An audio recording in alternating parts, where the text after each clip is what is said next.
Hey guys, and welcome to another discussion video, and today I will be discussing how Paper Mario the Origami King is making the Paper Mario series better as a whole. And my stance on Paper Mario is pretty neutral. I love the series as a whole, but the only game I really don't like in the series is Sticker Star. I like both the old and the new games, and there's some features about both that I like and dislike. I don't really like Color Splash that much, but I haven't played it before, so hopefully my opinions will change once I play it. So, with Paper Mario the Origami King, I feel like a lot of things are done right in that game. Even though there are some flaws, the game in general is really good, and it's actually my third favorite Paper Mario game, behind Super Paper Mario and Paper Mario the Thousand Year Door. Origami King improved many of the flaws from Sticker Star and Color Splash, mainly the disposable attacks. And the disposable attacks was one of the main features in that game that was holding it down. Yes, Origami King doesn't have EXP like those two games, but at least it's not really hurting you when you go in battle. It doesn't really affect you that much. Yeah, you may gain a little bit of coins or other things, confetti and Origami King, but you're not really gaining that much. There's a very little incentive to battle. I wouldn't say there's no incentive to battle, that's kind of a lie, since you technically do get things from battling. But there is very little incentive to battle, and that's not really a problem for me, but it is kind of a problem. In Paper Mario, Color Splash, and Sticker Star, it's actually hurting you when you're in battle, because you're losing the attacks that you could use on bosses or like battles that you can't flee from or other things like that. So it's actually kind of hurting you in those games, even though it rewards you with cards and stickers when you defeat enemies. It's basically kind of bringing you down because you're losing attacks and you can run out of attacks and stuff like that. They also took out the world map in Origami King, which, I mean, I don't think it was necessarily bad, but I would prefer an actual interconnected world, because it feels more immersive. It feels like you're actually on an adventure, and you're not playing a New Super Mario Bros. Game.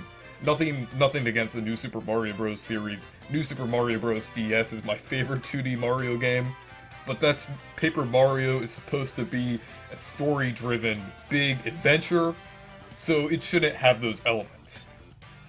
Next up, I feel like, as much as people say about the devs are not listening to people, I feel like in Origami King, they partially were. And I say partially were, because they brought back some features that were in the older Paper Mario games. Despite they were in different ways and stuff like that, but they were a little different, but they were kind of similar to how they were in the older games. They kind of resembled how they were in Thousand Year Door, 64, or even Super Paper Mario. I feel like the Toad crowd system almost feels like fan service. Not saying that's bad, that's actually kind of good if they hear what we want. But I feel like it kind of resembles the crowds from Thousand Year Door, since they can interact with the battles and everything. So I do feel like the Toad crowd system is a pretty good system in this game, since you could use it to if you have enough coins, and then you can get coins from battling and stuff like that. So I feel like it's a pretty good feature they added, and it kind of resembles the crowd in the Thousand Year Door. I thought that was a pretty good feature, and also, like I said earlier, there's no world map, and that's probably another thing they heard fans say, so they just brought back the interconnected worlds. And also, badges are back, but they're called accessories, and they basically do the same thing. They increase your attack power, they increase time, they change the sound font in the game, or different things like that. Basically the same as 64 and the Thousand Year Door. And I really like that they added it back. It almost feels like they're actually listening to fans. And that's actually a good sign, back to the point of Paper Mario improving in general.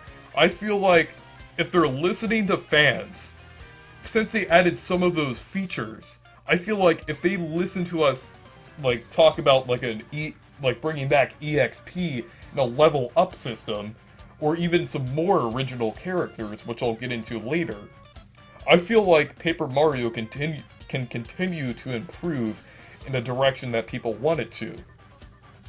So next up, Tanabe was like kind of actually being hypocritical about the Paper Mario series, about some of the things that they were adding in the games, because they were literally going against what he was saying, like about the, like you can't modify Mario characters. Because like almost every single enemy you encounter in Origami King is a modified version of the Mario enemies.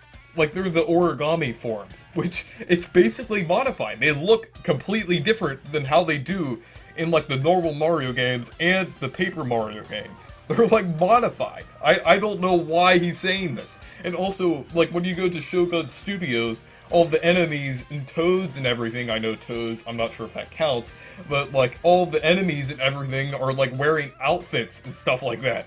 And it just, like, it doesn't make any sense. Like, there's, like, multiple instances in this game where they're actually changing up, like, the characters and stuff like that.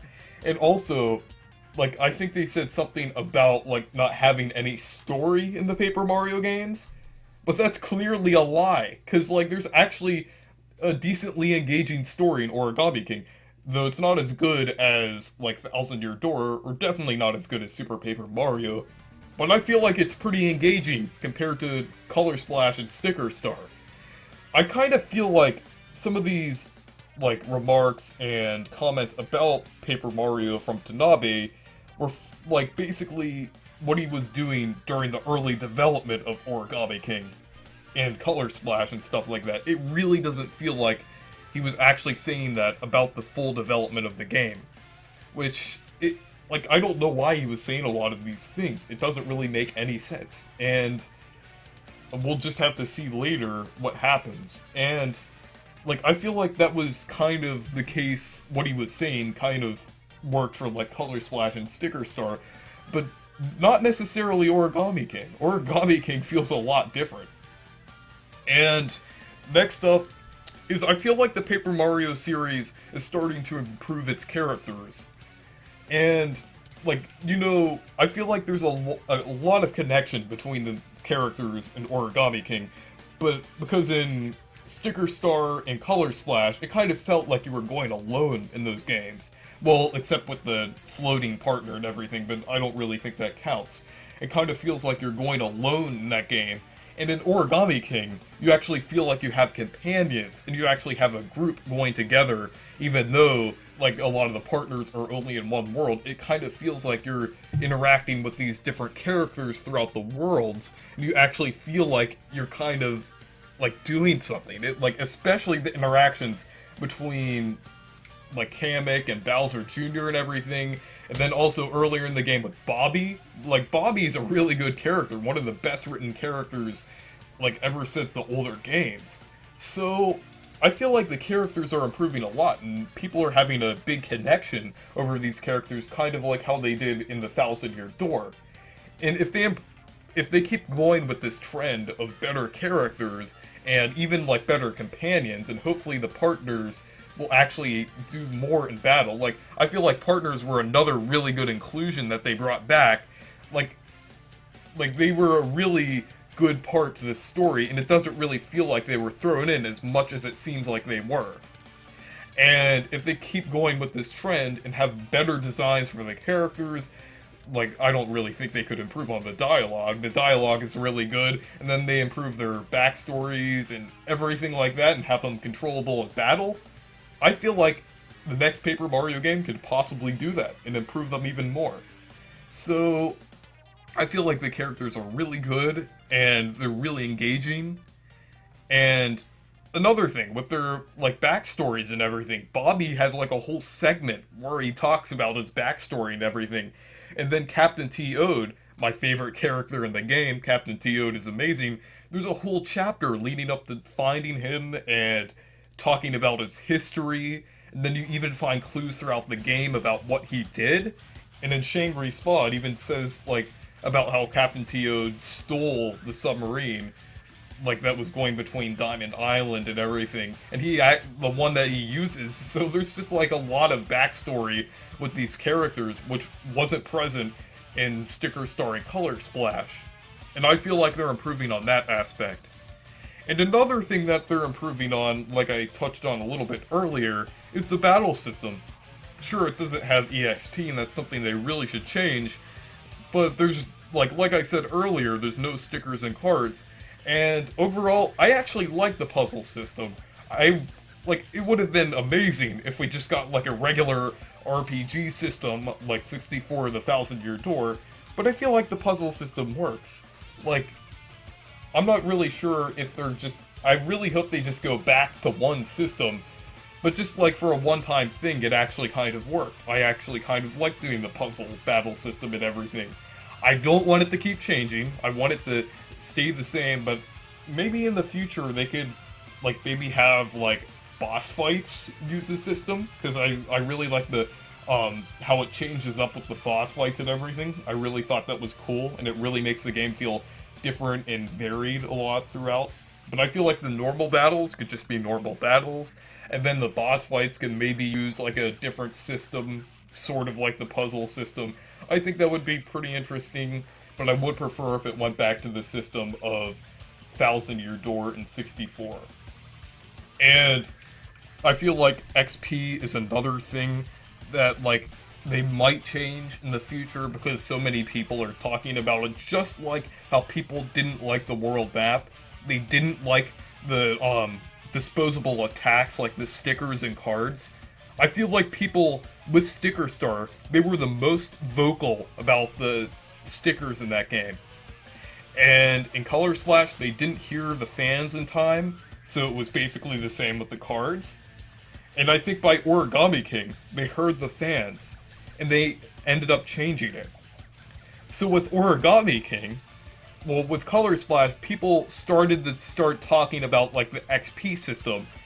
And, well, they already started talking about that way back with Sticker Star and everything, but it wasn't as prominent as the disposable attacks. But by Color Splash, people were talking about it more, but they didn't really have time to change it in Origami King.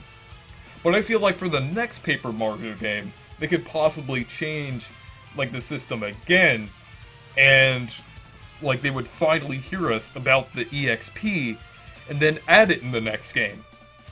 That's kind of how I think it's gonna work. I really hope they hear us about that, because they got rid of the disposable attacks in Origami King, so hopefully they actually have EXP in the next Paper Mario game.